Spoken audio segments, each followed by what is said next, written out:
प्रभु के अनुराग में डूबी हुई श्री रत्नावती जी के पावन चरित्र का अपने लोग श्रवण कर रहे हैं। पूर्व में भजन था, वही भजन ऐसा संग देता है, दासी रूप से मिले पर महाभागवत वृंदावन चंद्रजू के अनुराग में रंगी हुई। कृपा और भक्त संग एक ही शब्द की पर्यायवाची है। भक्त संग हुआ, अपार कृपा हो गई, सब सुकृतों का फल मिल गया, भक्त संग मिला। वो ये भी नहीं जानती थी कि वृंदावन चंद्र किन्हें कहते हैं, कुंज बिहारी किन्हें कहते हैं। पर दासी जब कभी कभी अंदर की व्याकुलता नहीं सहन होती तो हा वृंदावन चंद्र, हा नवल किशोर, रत्नावती जी के कान में ये शब्द पड़ते प्रभाव होता है। श्रवण द्वार होए संचरे, नस नाड़ियों में भी प्रभाव पहुंच जाता है। अगर कोई कटु वचन बोले निंदास्पद तो पूरा शरीर देखो तिलमिला उठता है एकदम। तो शब्द पहुंचा ना श्रवणेन्द्रिय के द्वारा। ये भगवत अनुराग में डूबी हुई भगवत कृपा पात्रे भगवत दासी जो उच्चारण करती, नवल किशोर, हा वृंदावन चंद्र, रानी के हृदय में एक विशेष आह्लाद होता। एक दिन पूछ लिया कि तुम रहती तो मेरे पास हो, सेवा मेरी करती हो, ये किसका तुम नाम लेती हो? क्या किसी से तुमने प्रेम कर लिया है? तो मुझे क्यों नहीं पता चला तुम मेरी दासी हो? ये कौन है कुंज बिहारी नवल किशोर? उन्होंने बताया, वृंदावन के प्रेमी संतों की कृपा से वृंदावनाधीश्वर श्री लालजू महाराज, इनका नाम, इनकी रूप, इनकी लीला, इनका धाम रसिकों की कृपा से प्रिय लगने लगा। अब उसी का प्रभाव है कि जिया नहीं जा रहा। अच्छा, ये प्रभु का नाम है। रत्नावती जी अपनी शैया से उठ गई और कहा, तुम चरणों के पास नहीं। ये पूर्व का भजन प्रकाशित हुआ। एक रानी पदवी में वो दासी जो चरण दाबती है, आज्ञा पालन करती है, उसके सम्मान के लिए उतर पड़ी और हाथ जोड़ा और कहा, आज से तुम इस शरीर की दासता में नहीं, आज से हम तुम्हें अपनी गुरु मानती हैं। ये भजन उदय हुआ। पूर्व का भजन एकदम प्रकाशित हुआ। यहां से श्रीमानों के कुल में जन्म हुआ, खूब भोग बाहुल्यता है।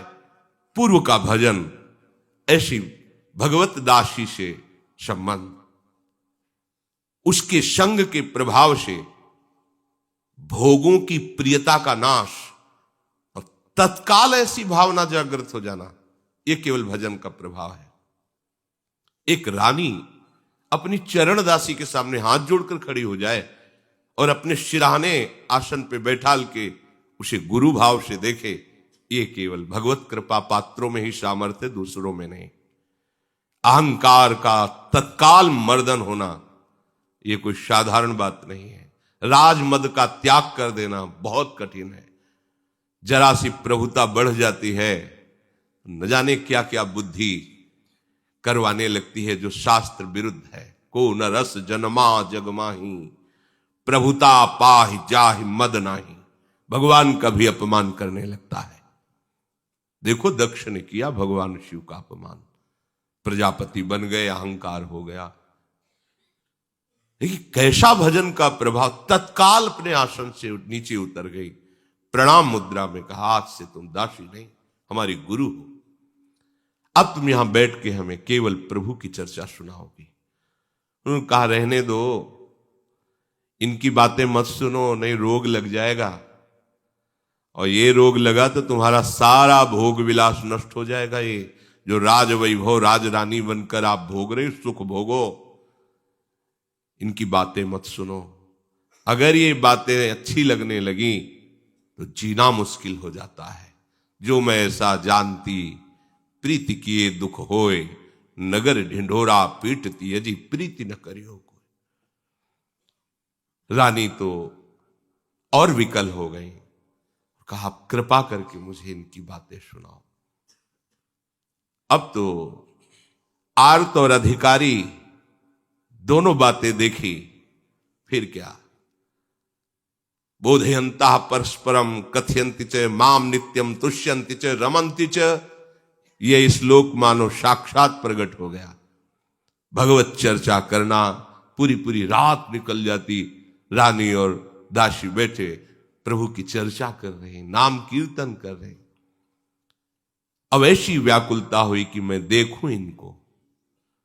एक दिन हाथ जोड़कर कहा, आप वो उपाय बताओ जिससे इंद्र नीलमणि श्याम सुंदर का मैं साक्षात दर्शन कर सकूं। तो उनका प्रभु सेवा से जल्दी रिझते हैं, क्योंकि सेवा में अपनापन होने लगता है, इसलिए आप प्रभु की सेवा विराजमान करो। तो इंद्र नीलमणि की ललित त्रिभंगी लालजू की श्री विग्रह सेवा की रचना हुई, बड़े भाव से विराजमान किया। और जो दासी प्रेम पगी हुई दृष्टि से देखा तो मानो साक्षात प्रभु का आवेश उसमें हो गया हो। अब तो रात दिन उत्तम उत्तम भोग लगा करके दुलार करना। रानी है, सब कुछ सुख सामग्री है, आनंद तो बहुत आ रहा था, पर हृदय की जो मांग थी वो पूरी नहीं हुई। कैसे मैं इंद्र नीलमणि प्रभु को साक्षात देखूं।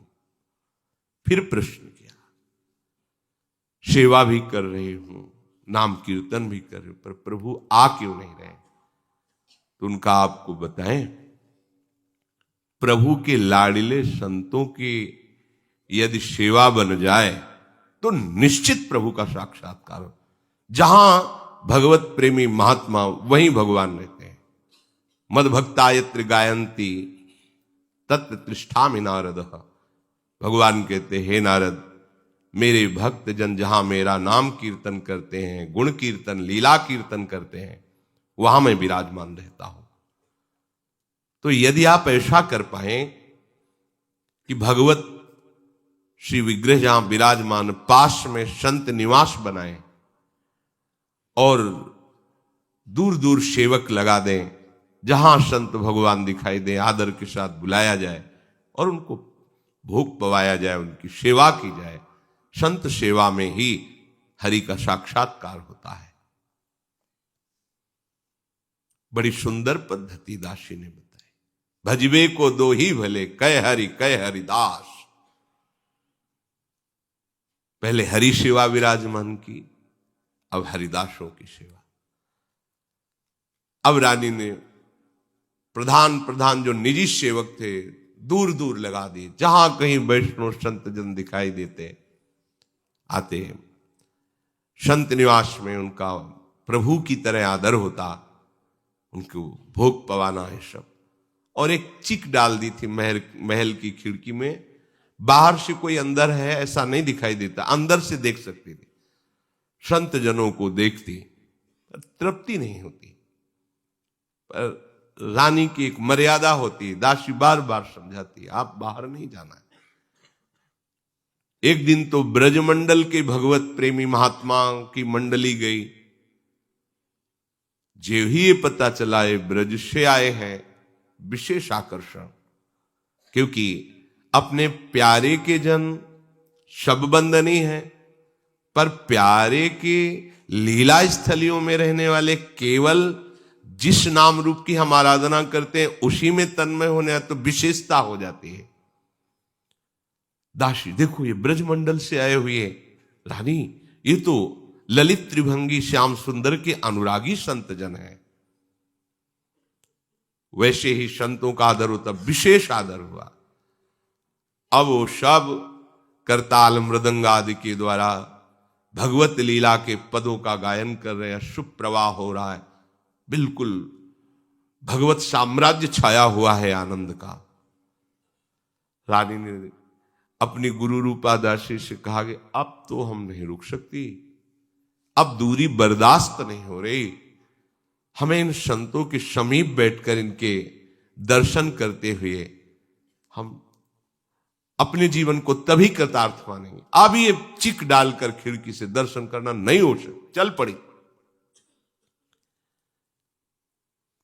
रत्नावती जी का हाथ पकड़कर दासी ने कहा कि ये उचित नहीं है, विरोध खड़ा हो जाएगा, आप यहीं से दर्शन कीजिए, ये कुल की मर्यादा है।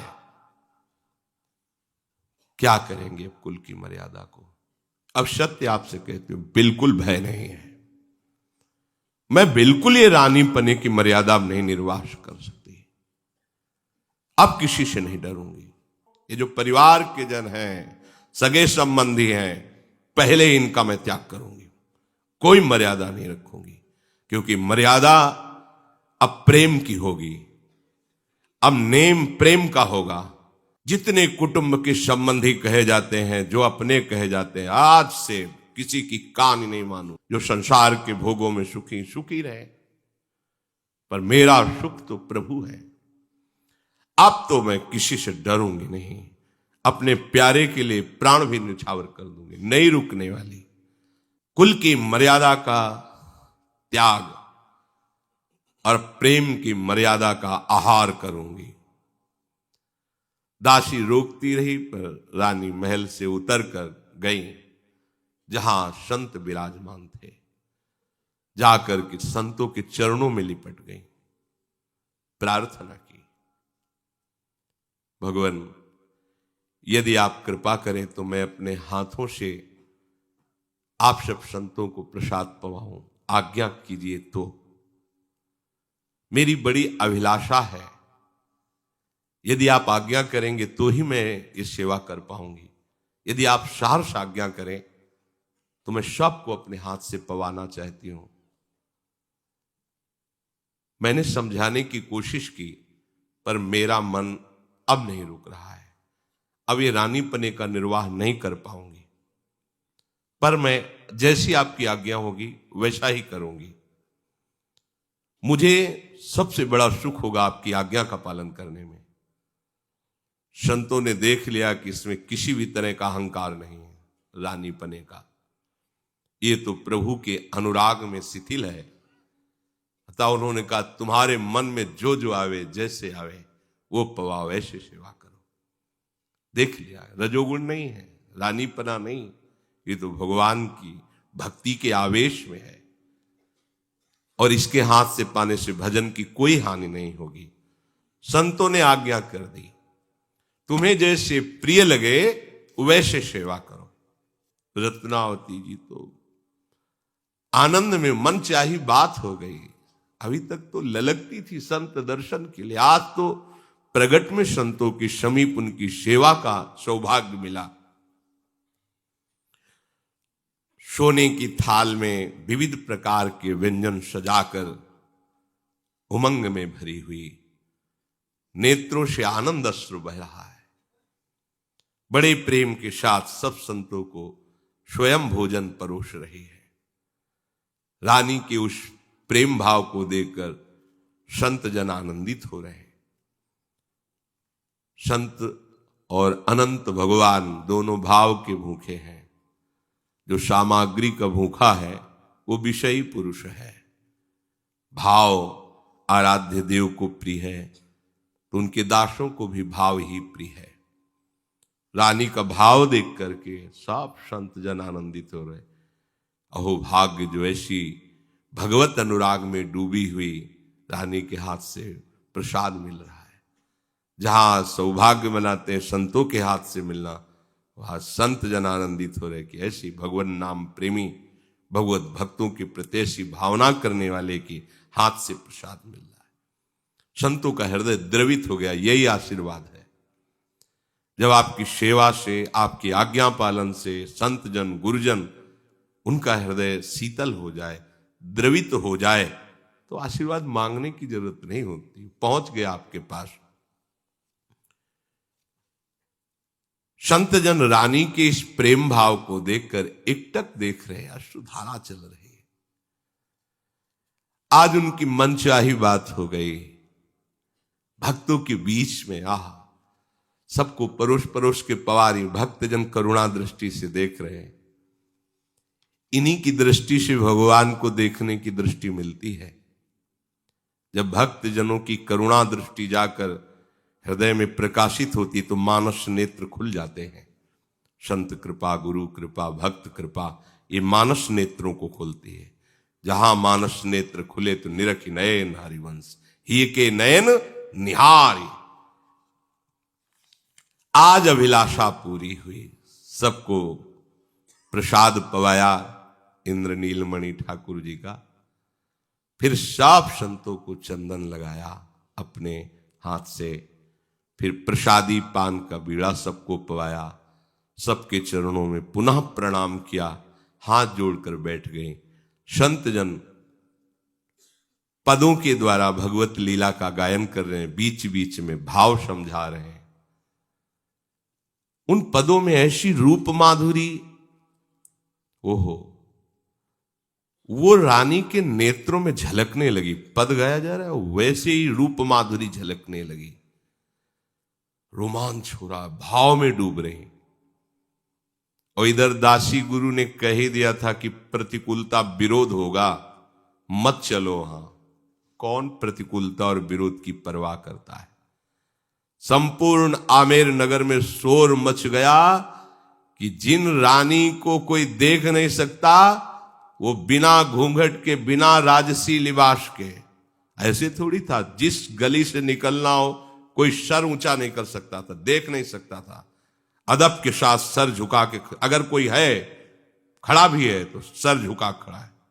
कोई वहां ऐसा नहीं कि रानी की सवारी निकले ऐसे देख ले, गर्दन उतार दी जाएगी, ऐसा नहीं होता। बाअदब उसी स्थिति से खड़े हो जैसा सैनिकों ने आदेश किया, साफ सर झुकाए।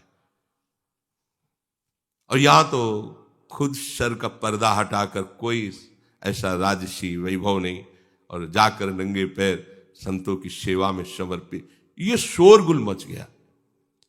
रानी पर्दे के बिना सैनिकों की रक्षा के और बैरागी संतों की सभा में आ गई है। उमड़ पड़े लोग, क्या सच्ची बात, दौड़ पड़े लोग। राजा का पूरा नगर इस बात में, एक बार तो देखे कैसी रानी है। मंत्री ने जब सुना तो घबरा गया, क्योंकि उस समय माधव सिंह बादशाह के पास दिल्ली में थे। अरे ये राजा खबर सुनेंगे तो बहुत ही, ये तो बड़ी भारी गलती हो रही है। प्रेमी जन देखो कितने निर्भय होते हैं। जब तक हृदय में प्रेम नहीं होता तो इतनी सामर्थ्य नहीं होती। अगर घर में विरोध हो जाए कि तिलक नहीं लगाना तो नहीं लगाना, कंठी नहीं बांधना। और जब रंग चढ़ता है तो देखो कैसा रंग चढ़ता है। मंत्री ने तुरंत पत्र लिखा, महाराज सब अनर्थ हो गया।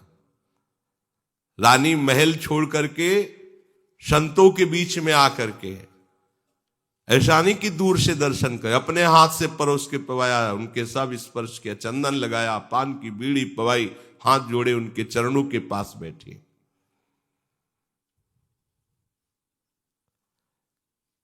कुछ तो नगर के लोग अपना अहोभाग्य मान करके देखने आते थे, और कुछ तो जो निंदक थे, उपहास करने वाले थे, वो अपनी बातें, पूरे नगर में बातें फैली। एक ने आके सूचना दी कि पूरा नगर ऐसा, बंद करो ये सब बात, हमें नहीं सुनना। संतों से कहा, महाराज न मेरे से प्रभु की सेवा बनती है, न भजन बनता है। जन्म जन्मांतर से अपराधों को करती रही हूं, इसीलिए रानी बनी हूं। देखो विवेक, देखो क्या मुझे इस रानी पने से भगवान मुक्त कर देंगे? लोग रानी बनना चाहते हैं और वो प्रार्थना करे कि मुझे इस रानी पने से, क्या आप सब संतों की कृपा से मुझे हरिजू कभी स्वीकार करेंगे? संतों ने कहा, आप हरि का स्वभाव नहीं जानती हैं। हमारे प्रभु का एक स्वभाव है, बहुत गंभीर है हमारे प्रभु, बहुत उदार समुद्र है, और हृदय की बात वो देखते हैं। खास बात है। ये बाहरी नाटक नहीं, दिखावे की जरूरत नहीं है। वो हृदय की बात देखते हैं। दिखावे में कमी हो जाए चलेगा, हृदय की बात में कमी नहीं होनी चाहिए। बाहर चूक हो जाए चलेगा, आंतरिक चूक नहीं होनी चाहिए। हरि को देखो एक स्वभाव,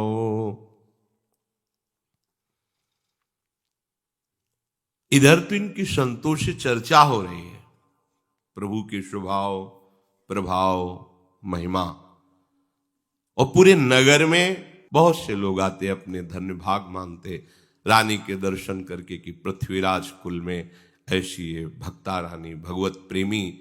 ओहो हमारे अहो भाग्य, हमने आज इनके दर्शन पाए। प्रेमी जन तो अपने प्रीतम की याद में मस्त रहते हैं। कोई उनकी प्रशंसा करता है तो कोई निंदा करता है। ऐसे ही रानी की बहुत से लोग प्रशंसा करते, बहुत से लोग निंदा करते, और कहते सब दुख की जड़े दासी है। जिसने रानी की मोती बौरा दी, देखो कहां महलों में ऐसी रहने, और कहां संतों के बीच में आकर रत्नावती जी के कान में बात पड़ी कि लोग ऐसा ऐसा कर रहे। हमें मत बताओ, अब कोई डर नहीं है, निशंक हो गई, लालजू के चरणों का आश्रय लेकर निडर हो गई। अब तो कुल मर्यादा हमें बंधन में नहीं डाल सकती। हमारा एक स्वतंत्र मार्ग है, भगवत प्रेम। अब लज्जा मुझे बांध नहीं सकती, ये कुल की लाज मुझे रोक नहीं सकती प्रभु के मिलन में। अब तो संतों के बीच में आकर के बैठ गए हूं, अब क्या। मंत्री ने पत्र में लिखा कि महाराज आपकी तो सारी कुल मर्यादा नष्ट हो गई। मुंडन कराए हुए संतों की दो ही रहनी है, या तो जटाओं में या तो मुंडन में, इसलिए उनको मोड़ी वैरागी भी कहते हैं। बोले मोड़ियों के मुंडे वैरागियों के बीच में आकर के ऐसे ही बैठ गई, नाच रही है, गा रही है, ऐसा। वो तो सब कुल मर्यादा को नष्ट कर दिया। पत्र में मंत्री ने तत्काल लिख करके दिल्ली में उस समय राजा विराजमान थे, उनके पास भेजा। दूत शीघ्रगामी घोड़े पर बैठ करके गया और पत्र दिया और सब समाचार सुनाया। पत्र को पढ़ते और दूत के मुख से सारा हाल वर्तमान का सुनते ही क्रोध की आग भड़क गई कि पूरे शरीर में क्रोधावेश हो गया। संयोगवशात इसी बीच में रत्नावती जी के सुपुत्र, ये भक्त थे, श्री प्रेम सिंह जी आए। नई अवस्था, और माता जब भक्तों के अनुराग में संत सभा में बैठी तो वो भी तिलक लगाए, कंठी बांधे। दृष्टि गई, मस्तक पर तिलक, गले में कंठी। राजा को जाकर जैसे प्रणाम किया जाता है वैसे प्रणाम किया। समीप में सेवक ने, महाराज आपके पुत्र प्रेम सिंह आपको प्रणाम कर रहे हैं।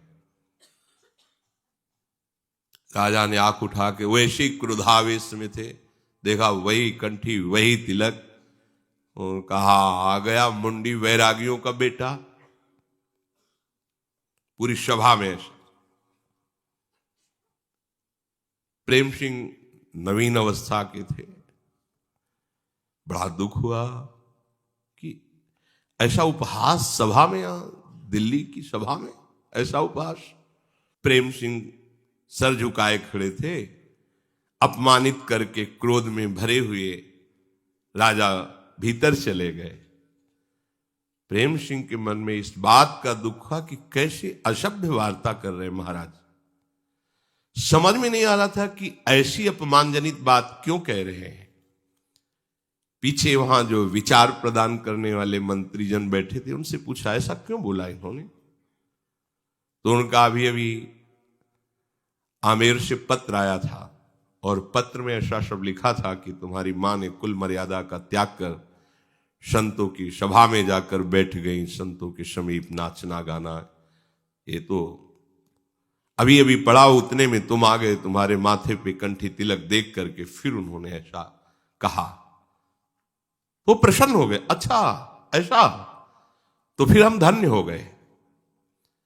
अगर हमें उन्होंने कहा मोड़ी के, वैरागी के, तो आज हमें गर्व है। ये भक्त के ही हृदय में आता है।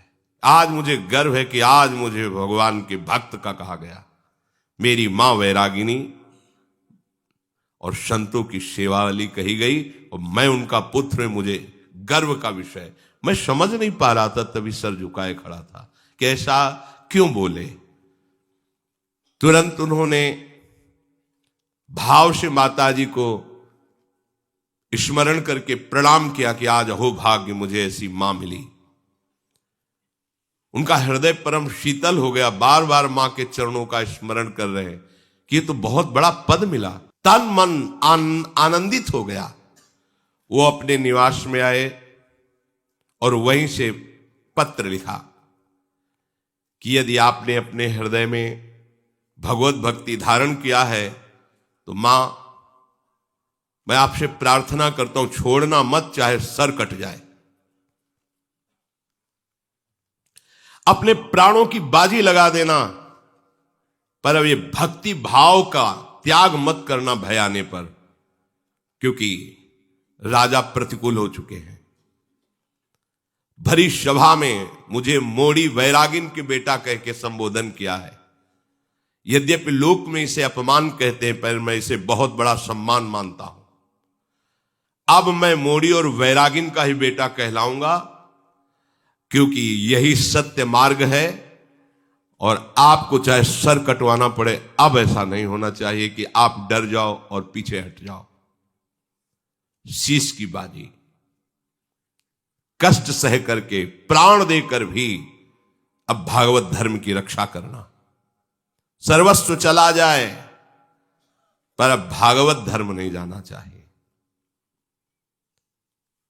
ये निष्ठा हर उपासक के हृदय में होनी चाहिए। प्रभु के मार्ग में चलने वाला उपासक अगर ऐसा डरपोक हुआ तो ठीक नहीं। प्राण चाहे चले जाए, जो तुही प्रेम मिलनदा चाओ, तो शीश उतारी महल में आओ। उतर न देई प्रेम रस माती, दीपक जरे भभू के बाती। ये अंदर का विषय है। अब तो प्राणों की बाजी लगानी पड़ेगी, चाहे जितना कष्ट हो, चाहे जितना विरोध हो, चाहे जितनी निंदा हो, अपने सतमार्ग से नहीं हिलना चाहिए। प्रेम सिंह का पत्र लेकर तीव्रगामी दूत रत्नावती जी के समीप आया और भक्ति रंग में रंगी हुई रानी को प्रणाम करके पत्र दिया कि आपके पुत्र प्रेम सिंह ने पत्र दिया है। रानी ने पढ़ा। उसमें लिखे प्रसंग को पढ़ते ही इनको भगवद आवेश आ गया। अच्छा ऐसा, अभी तक रानी भेष में ही रहती थी, अब रानी के केश सुंदरित्र फुलेल से सजाए जाते थे, श्रृंगार होता था। संत सभा में ही बैठी, मुड़वाया, नाव जो बनाने वाला नाव उसे गांव में कहते हैं, उसको बुलाओ, वही केस मुड़वाए संत सभा में। कैसा है, जहां कोई पर्दा से नहीं देख सकता था, वहां खुले मुंडन करवाया। नापित वही ऐसे अपने बालों को मुड़वा दिया, मुंडी। पहले ये नियम था कि संतों की सेवा करके, सत्संग आदि करके, नाम कीर्तन आदि होने के बाद वो राजमहल में चली जाती थी। परंतु उन्होंने कहा आज के बाद नहीं। जो ठाकुर जी रनिवास में मंदिर था, बुलवा लिए ठाकुर, स्वयं नहीं गई, बुलवा लिया। आज के बाद राजमहल में प्रवेश नहीं करूंगी, राजअन्न नहीं खाऊंगी। अपने श्री ठाकुर जी को वहीं संतों के साथ, वहीं सेवा पूजा नाच गान, महल से अन्न धन सब छोड़ दिया। जो भावुक श्रद्धालु जन नगर के थे, वो जो दे जाते ठाकुर जी का भोग लगता, संत जन पाते, वो भी रानी वहीं वहीं शयन, वहीं ठाकुर जी का उत्थापन, वहीं उनके चरणों में रहे। और पत्र लिखा प्रेम सिंह को कि जैसा तुम्हारे पिता ने कहा था वैसा ही हो गई हूं। अब मूड मुड़वा कर सच्ची बैरागिन बन गई हूं। अब बिल्कुल रानी पने का कुछ भी लेस नहीं है। रात दिन ही अब संतों के बीच में रहती हूं। तुमने बहुत बढ़िया किया जो पत्र लिखकर मुझे सूचना दे दी। परम हित की बात हमारे हृदय में अब जागृत हो गई। अब मैं किसी की पत्नी नहीं, कहीं की रानी नहीं, मैं ठाकुर जी की दासियों और संतों के बीच में रहती हूं। बोल, कितनी बड़ी बात है, ये कोई छोटी बात नहीं है। इतना बड़ा विरोध राजा से रानी होते हुए कर लेना, राजअन्न नहीं, राजमहल नहीं, राज पोशाक नहीं, अपने ठाकुर जी बुला लिए। रत्नावती जी का पत्र लेकर दूत शीघ्र गया और प्रेम सिंह जी को दिया, तुम्हारी माता जी ने दी। पहले उन्होंने पत्र को प्रणाम किया, इतनी श्रद्धा। ये केवल मां ही नहीं, हरिभक्ता है, इसलिए पत्र को प्रणाम किया और प्रणाम करके पढ़ा, झूम पड़े। जब उन पत्र में लिखा था कि अब मैं मूड मुड़वा करके राजमहल त्याग कर अपने ठाकुर को लेकर संतों के साथ हो गई, राजअन्न का त्याग कर दिया है, प्रेम मगन हो गए। आज से अब हमारी गिनती भगवत दासों में हो गई, मगन हो गए। मेरी मां भक्ता है, ये गर्व का विषय। नाते नेह राम के मनियत सुहृद सुषेव्य जा। आज मैं मां कहकर धन्य हुआ, क्योंकि मेरी मां भगवान की भक्त है। भरत आज प्रेम सिंह कह रहे, जब मैं मां कहता हूं तो मेरा हृदय गर्व से भर जाता है कि मेरी मां भगवान की भक्ता है। बहुत उल्लास हुआ, दूतों को भेजा, जितने साधु ब्राह्मण सबको बुला के लाओ, नौबत बजाई जाए। हीरे जवाहरात पकवान सब बट रहे हैं, बधाइयां बजने लगी। राजकुमार है, राजा ने सुना बधाइयां बट रही हैं, बड़ा नौबत बज रही। ये क्या क्या है उत्सव प्रेम सिंह के यहां जो ये सब हो रहा है, कौन सा उत्सव है, पता लगाओ, यहां बधाइयां क्यों बज रही। तब राजा के निजी जनों ने जाकर के सब सूचना दी, महाराज आपने जो कहा था कि मोड़ी वैरागिन के बेटा, तो ऐसा ही हुआ है। रानी ने महल त्याग दिया, मुंडन करवा लिया, संतों के बीच में बैठ गई, राजअन्न का त्याग कर दिया, कोई राज मर्यादा नहीं। अब तो हृदय में ऐसी आग लगी, अरे बेटा बधाई बंटवा रहा है, इसी बात की नौबत बजवा रहा है। पूरे शरीर में क्रोधावेश छा गया। तुरंत सैनिक तैयार किए जाए, पहले बंदी बनाओ इसको, प्रेम सिंह को, पहले इसको दंड दिया जाएगा। हमारे होते हुए हमारे विरोध में नौबत बजवा रहा है, क्रोध एकदम है। कुंवर प्रेम सिंह को जब मालूम हुआ कि उधर आदेश दे दिया गया है सैनिकों को, तो अपने निजी जनों को तैयार किया, कहा हम ही काफी इनके लिए, पिता से युद्ध करने के लिए तैयार हो, बिल्कुल तैयार युद्ध के लिए। ये भक्ति की लीला है, जिनके द्वारा पोषित हैं उन्हीं से युद्ध करने के, दैत्यराज कह के, ये भक्ति का स्वरूप है। पिता पुत्र में युद्ध की तैयारी देखकर जो हितैषी जन, मंत्री जन थे, वो अच्छी तरह से समझाया राजा को भी कि आपको अपने पुत्र के साथ युद्ध करना, सारे देश में आपकी निंदा होगी। बुद्धिमान शुभ चिंतकों ने प्रेम सिंह जी को समझाया, माना ठीक है ऐसा, लेकिन क्या ये भक्ति का स्वरूप अपने पिता को युद्ध में परास्त करना। लौकिक विषयों के लिए करोड़ों जन्म गंवाए, एक जन्म भगवान के लिए दे दूंगा तो क्या चला जाएगा। प्रेम सिंह जी ने कहा, अगर हमारा विरोध भक्ति का करेंगे तो हम युद्ध करेंगे इनसे। मंत्री आदि ने पैर पड़ करके कहा, आप राजकुमार शांत हो जाइए, आपको उचित नहीं।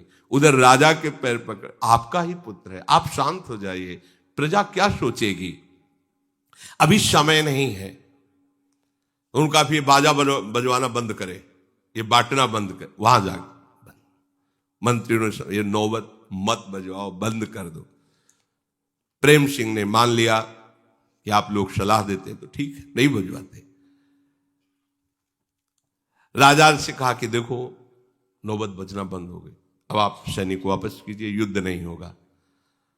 माधो सिंह अब दिल्ली से चले और आमेर आ गए, जहां रानी रहती। नगर में निकट पहुंचते ही लाखों लोग घेर लिए राजा को। महाराज की जय, और तो राजा ही है। महाराज बड़ा अनर्थ हो रहा है, ऐसा ऐसा, जो विरोधी भाव वाले थे। अब राजा मन में सोचे क्या करें, कैसे, कोई उपाय नहीं सूझ रहा। भवन में, राजमहल में प्रवेश किया और मंत्री को बुलाया। नाक कट गई। अब क्या हो, ये जो नाक वाले लोग हैं ना, ये बहुत परेशान होते हैं इसी में कि नाक कट गई। मंत्रियों को बुलाया और राजा ने कहा मेरी तो नाक कट गई, अब वो जुड़ तो नहीं सकती, पर खून जो बह रहा है उसको तो बंद कर दो। अर्थात मेरी नाक कटा के बैरागिन हो गई, मेरे नाक के नीचे रहकर ये नाचेगी गाएगी, कम से कम इसका तो कुछ उपाय करो। ये कैसे मरेगी? जब तक ये मरेगी नहीं तब तक नाक कटने के बाद जैसे खून बहता रहता वो हमें रोज जलन पैदा करेगी। मंत्रियों से सलाह ली कैसे मारा जाए इसे। मंत्रियों ने कहा अगर आपको किसी तरह राजबल का प्रयोग करके रानी की हत्या करते हैं तो नगर में ऐसा नहीं कि आपके ही पक्ष में बहुत से लोग रानी की जय जयकार करते हो, प्रणाम करने आते हैं, वो आपके विरोध में खड़े हो जाएंगे, किस किस का आप गला काटेंगे।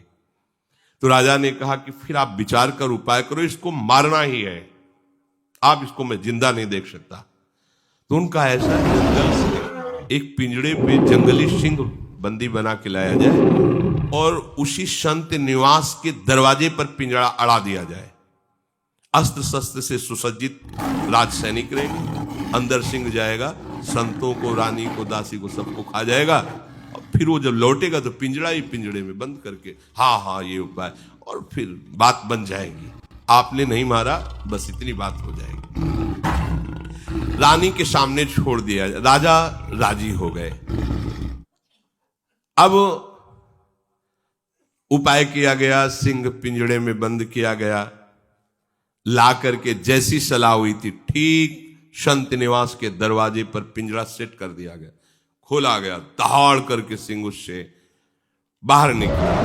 वही गुरु स्वरूपा दासी जोर से बोली रानी सिंह, क्योंकि जंगली सिंह, और उस समय वो ठाकुर जी की अर्चना कर रही थी, सेवा कर रही थी।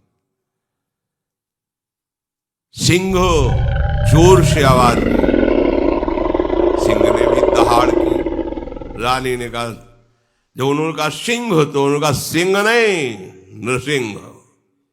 ये भक्त कभी अपनी भावना से तिल भर भी नहीं हटता। उस समय भगवान की अर्चना में लगी हुई थी, नेत्र प्रेम में डूबे हुए प्रभु का श्रृंगार कर रहे थे। जी कहा सिंह, उन्होंने कहा सिंह नहीं नृसिंह, और दृष्टि घुमाई, देखा बाल फटकारते हुए भयंकर रूप में कदम बढ़ाते आ गया। अहो अहो स्वागत है, धन्य भाग।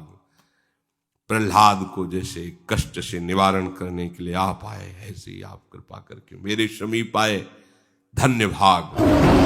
आप तो चलकर मेरे पास आए, आपका प्यार, अहो भाग। सामने जंगली सिंह और ये अपने भाव में खो रहे, खड़ी हो गई जैसे स्वागत के लिए। वही अर्चना की थाली ली हुई है और आते हुए सिंह के समीप 4 कदम आगे बढ़ी, स्वागत है आप। ये छोटा सा बछड़ा नहीं होता, ऐसे सिंह नजदीक आके ऐसे रानी ने से दुलार किया, माला पुष्पों की पहनाई, सुंदर तिलक लगाया, भाव से प्रणाम किया और आरती उतारी। जो आरती उतार रही तो उनको अपने ललित त्रिभंगी लाल जो दिखाई दे रहे हैं, सिंह में लाल जो दिखाई दे रहे। सिंह तब तक ऐसे खड़ा रहा जैसे गाय सीधी, बछड़ा सीधा। जे ही पूजा हुई, पूछ उठाई, दहाड़ मारी और पिंजड़े के ऊपर से छलांग लगाई। पिंजड़ा ऐसे रखा था कि निकलने के समय उसी में जाए, पिंजड़े के ऊपर से छलांग लगाई। बाहर जितने सैनिक थे तो जैसे खंभे से निकलकर नरसिंह भगवान ने फाड़ डाला हिरण्यकश्यप को, ऐसे ही। और नीचे से छलांग मार के जो बालकनियों में राजमहल के जितने विरोधी थे, आश्चर्य ये हुआ कि एक क्षण में सब उनको अस्त्र चलाने और संभालने का भी अवसर नहीं दिया। एक सिंह कितने को फाड़ेगा, लेकिन इसमें नरसिंहावेश है भगवान का। सहस्त्रों को फाड़ के फेंक दिया, आंख झपकते झपकते समझ ही नहीं पाया कोई हो क्या गया। अब खून से लत मार के फेंक दिया। जो पकड़ने वाले विरोधी दर्शक कि हाँ आप देखो कैसे रानी को मारेगा दासी, वहां तो बछड़े की तरह खड़ा रहा। ये केवल प्रभु के दृढ़ आश्रय से ही ऐसा हो सकता है, नहीं तो दहाड़ में ही ना पूजा की थाली फेंक के भागले को होगा। क्योंकि अगर थोड़ी भी निष्ठा गई तो फिर ओ है वही मत्ता परतरम नान्य। विमुखों को तत्काल मार दिया और जोर जोर से गर्जना करके आनंद की चाल में से जंगल की, तो किसी की हिम्मत नहीं थी कि सिंह के आसपास। राजा ने पूछा मार डाली गई, रानी अकेले मारी कि दासी भी मरी, संत भी मरे? बोले एक भी नहीं महाराज। क्यों? बोले एक दो नहीं मरे, हजारों मरे, लेकिन आपके सब मरे। क्या हुआ? जब सिंह अंदर गया तो रानी के सामने घुटने टेक दिए। रानी ने पूजा की, प्रणाम किया, आरती की, बाहर निकला तो आपके हजारों लोगों, हजारों सैनिकों को आप उनके दीवार। साधारण बात नहीं है। जंगली शेर मंगाया, उसने सबको फाड़ डाला, रानी को नहीं। ऐसा तो हमारी पत्नी अब साधारण नहीं है, स्वांग नहीं है, वास्तविक भक्ति है। अब महल में बैठना उनको आग लगने लगी। अब क्या करूं, ये तो बड़ा अपराध बन गया। भगवान के भक्त का अब इतना तो पता ही, भगवान के बल से ये सब सृष्टि चल, अब क्या होगा, क्या करें, कैसे? दिमाग में आया छोड़ो लोक लाज की मैं राजा हूं, मेरी पत्नी, चलो क्षमा मांगते हैं। चल के सामने जा करके शास्त्रों लोगों के बीच में साष्टांग प्रणाम किया रत्नावती जी। ये है अटल श्रद्धा और विश्वास का। राजा है, पति है, विरोधी है, साष्टांग दंडवत किया। अत्यंत नम्र होकर के, बहुत दैन्य होकर, हाथ जोड़ करके, ओ क्षमा कर दो मुझे, मेरी बुद्धि बदल गई थी, विपरीत हो गई थी, मैं तुम्हारे प्रभाव को नहीं जानता। भाव विभोर होकर भूमि पर पड़े हुए हाथ जोड़कर प्रार्थना, मुझे क्षमा कर दो। इन्हें प्रणाम देख करके दासी ने कहा महाराज आपको प्रणाम कर रहे हैं। तो उनका नहीं, लालजू को प्रणाम कर रहे हैं। सामने लालजू को प्रणाम कर रहे हैं। हाँ ठीक ही है, ये क्या, ब्रह्मादि भी हमारे लालजू को प्रणाम करते हैं। तो एक छोटे से प्रांत के राजा है, मुड़ के भी नहीं देखा, मुड़ के भी नहीं देखा, और कहा लालजू को प्रणाम कर। ठीक ही है, क्योंकि ये क्या है, बड़े ब्रह्मादि शिवादि भी जिनके चरण रखने की चौकी को प्रणाम करते हैं, वो हमारे लालजू हैं। इसे कहते हैं निष्ठा। एक बार भी नहीं। रानी ने कहा ये लालजू को प्रणाम कर रहे हैं। दासी ने कहा देखो हाथ जोड़कर आपसे प्रार्थना, एक बार तो देख लो। कहा नहीं, ये बिकी हुई आंखें हैं, किसी और की ओर नहीं हो सकती। ये बात, मतलब यही खास बात समझनी है। रानी ने क्या कहा, अब ये बिकी हुई आंखें हैं, लालजू ने खरीद लिया है, अब ये आंखें किसी और की तरफ नहीं हो सकती।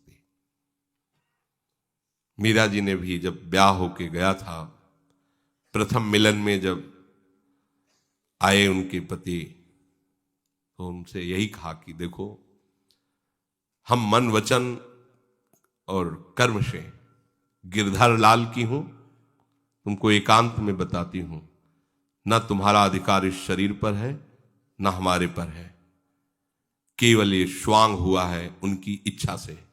अगर आप इसे स्वीकार कर लें तो आपके लिए बहुत अच्छा रहेगा। उतर पड़े शैया से और चरणों पर बैठ गए और कहा अहो भाग्य, पर हमारा आपका व्यवहार बाहर पत्नी पति जैसा रहेगा, एकांत में गुरु शिष्य जैसा रहेगा। उनका ठीक है। पूरा जीवन राणा साहब ने ऐसा ही निर्वाह किया। जब एकांत होते तो शिष्य की तरह बर्ताव करते मीरा जी से, और जो समाज में होते तो पति जैसा कि कोई उनको विक्षेप ना पहुंचावे। रानी ने कहा ये आंखें तो अब लालजू की हो गई हैं, बिक गई हैं, अभी किसी और दूसरी ओर की नहीं। राजा ने हाथ जोड़कर कहा हमें क्षमा करो, ये संपूर्ण राज्य, इसका धन वैभव और मैं आपका हूं, आपको समर्पित हूं, आपका सेवक हूं, आज्ञा कीजिए। ये चमत्कार है भक्ति का। जो विरोध में है वही सर्व समर्पण आप स्वीकार करें। रानी ने कहा मैं किसी संपत्ति, आपसे कोई संबंध नहीं, मुझे राज्य नहीं चाहिए, राज तो आप भोगें, संपत्ति आपकी, हमारी संपत्ति तो हमारे लालजू और संत जन है, मुझे और कोई राज्य, कोई संपत्ति या कोई प्रिय संबंध नहीं चाहिए, हमारा सब कुछ लालजू और संत जन है। ये आपका महामंगल। देखो कैसा महान पावन चरित्र, एकदम विरोध और एकदम सर्व। इतनी भक्ति बढ़ गई कि एक बार ये युद्ध में काबुल के गए थे, वापस आ रहे थे तो इनकी नाव भंवर में फंस गई। तो नाविक ने कहा कि ये तो जल जहाज फंस गया, डूबेगा पक्का, अब जिसको तैरना आता हो निकलो, जैसे भी ये डूबेगा। तो उनका किसी को भागने की जरूरत नहीं, हमारा सौभाग्य है भगवान की भक्ता हमारे घर में रहती है। भाव से ध्यान किया रत्नावती जी के चरणों का, जहाज से निकल कर किनारे आए। तो मान सिंह भी इनके बड़े भाई थे, माधव सिंह, उनका हम भी दोनों आकर साष्टांग दंडोत थे। दर्शन चमत्कार प्रकट। ये भक्ति का चमत्कार लौकिकता के लिए नहीं, ये तो भगवान कभी किसी की श्रद्धा पुष्ट करने के लिए ऐसी लीला कर देते हैं। भक्ति का चमत्कार है भगवान का प्रेम आना, भगवान नाम के जप में प्रीति होना, उनके धाम में प्रीति होना, अपने जीवन को भोगों से हटाकर प्रभु में समर्पित करना।